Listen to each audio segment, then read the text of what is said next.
AIMIM Purvanchal अध्यक्ष इसरार अहमद ने संत कबीर नगर में कैडर प्रोग्राम को किया संबोधित। कार्यकर्ताओं को दिया एकजुट होने का संदेश।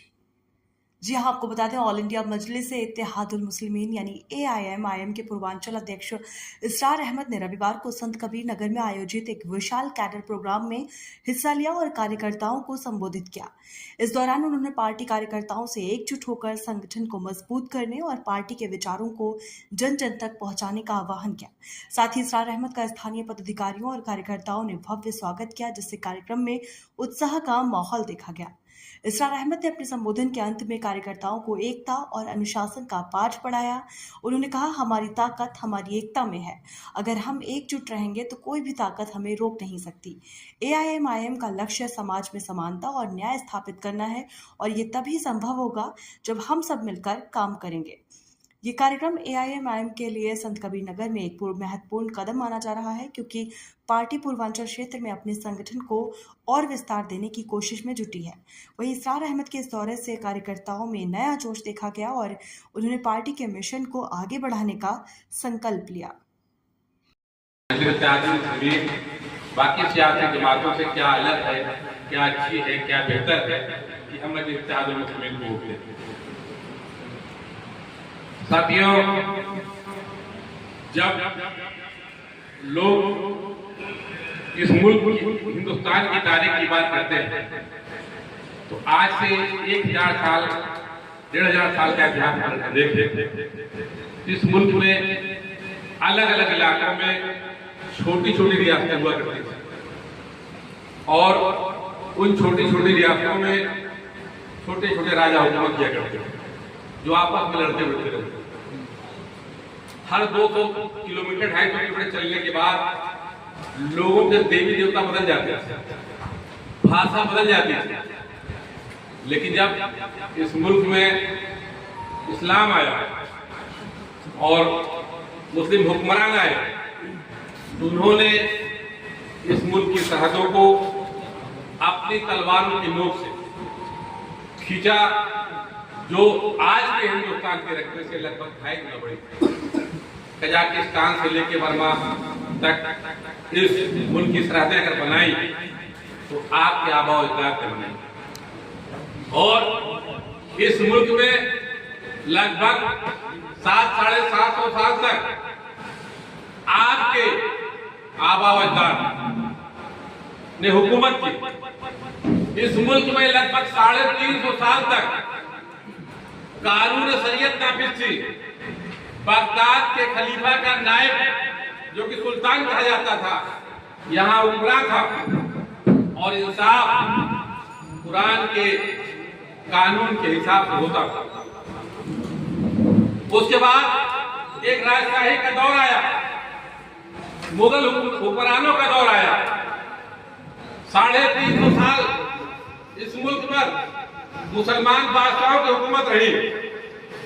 लेकिन इस पूरी तारीख को अगर आप पढ़ के देखें, 700-750 साल की तारीख थी, तो इस मुल्क में बसने वाले इंसानों के साथ वो जुल्म कभी नहीं था जो पिछले 14 साल की दिल्ली हुकूमत में और 8-10 साल की उत्तर प्रदेश की हुकूमत में आज है।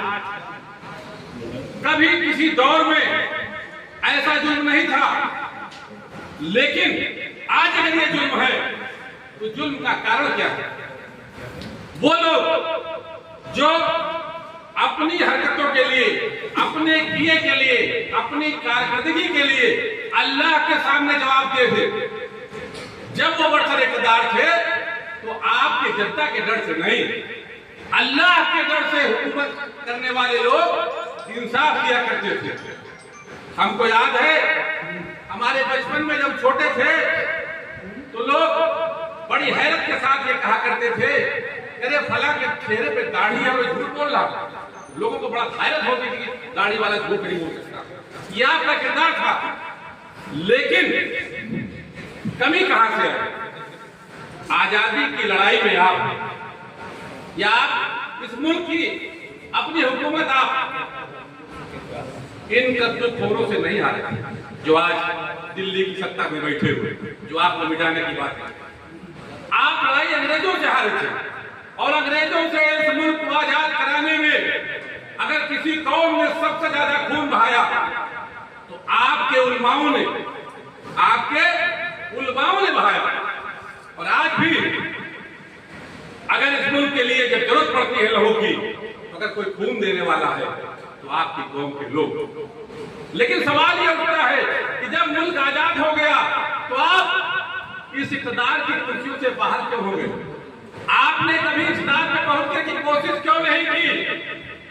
जिस सूबे में हम मौजूद हैं, उत्तर प्रदेश में, यहाँ उन लोगों ने हुकूमत की जिनकी आबादी 3% थी, उन लोगों ने हुकूमत की जिनकी आबादी 5% थी, उन लोगों ने हुकूमत की जिनकी आबादी 7% थी, उन लोगों ने हुकूमत की जिनकी आबादी 11% थी। लेकिन 22 से 25% आबादी रखने वाले मुसलमान, इन्होंने कभी ये कोशिश नहीं की कि हम भी हुकूमत करेंगे, कभी इरादा नहीं किया कि हम हुकूमत करेंगे। हमेशा किसी जमात के साथ, किसी के पीछे खड़े रहे। इसका कारण क्या था? जब मुल्क आजाद हुआ तो मौलाना अबुल कलाम आजाद ने कहा, मुसलमानों, तुमको अपनी सियासी जमात बनाने की जरूरत नहीं है, तुमको अपनी सियासी पार्टी बनाने की जरूरत नहीं है। ये कांग्रेस के लोग, ये तुम्हारी पार्टी है, इसके साथ रहो। ये कांग्रेस के लोग तुम्हारे साथ बात करेंगे। आप जिस मजहब के मानने वाले, रसूलुल्लाह सल्लल्लाहु अलैहि वसल्लम का फरमान है, अपनों में से अपना अमीर बनाओ, अपनों में से अपना अमीर बनाओ, उसकी इताअत करो, कामयाब हो जाओगे। ये रसूलुल्लाह का कौल है। अपनों में से अपना अमीर बनाओ, उसकी इताअत करो, कामयाब हो जाओगे। हमने क्या किया? हमने सोनिया गांधी को अपना अमीर माना, हमने राहुल गांधी को अपना अमीर माना, हमने अखिलेश यादव, मुलायम सिंह को अपना अमीर माना, हमने लालू यादव और इन लोगों को अपनी अमीर माना।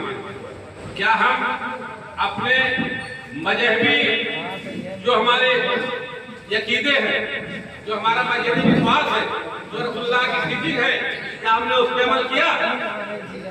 अगर नहीं किया तो आज ये पस्ती, ये हालात में खराब होना आपके जो मुकद्दर में लिख दिया गया है, ये सिर्फ हमारे आपके अपने किरदार है।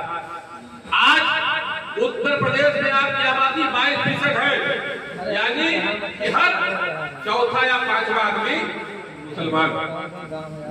और आज अगर आप किसी एक लेबर के पास जाइए, किसी मुस्लिम लेबर के पास जाइए, उससे सवाल करिए कि हमारी आबादी इतनी है, डॉक्टर, हमारी आबादी लगभग 22-25% है,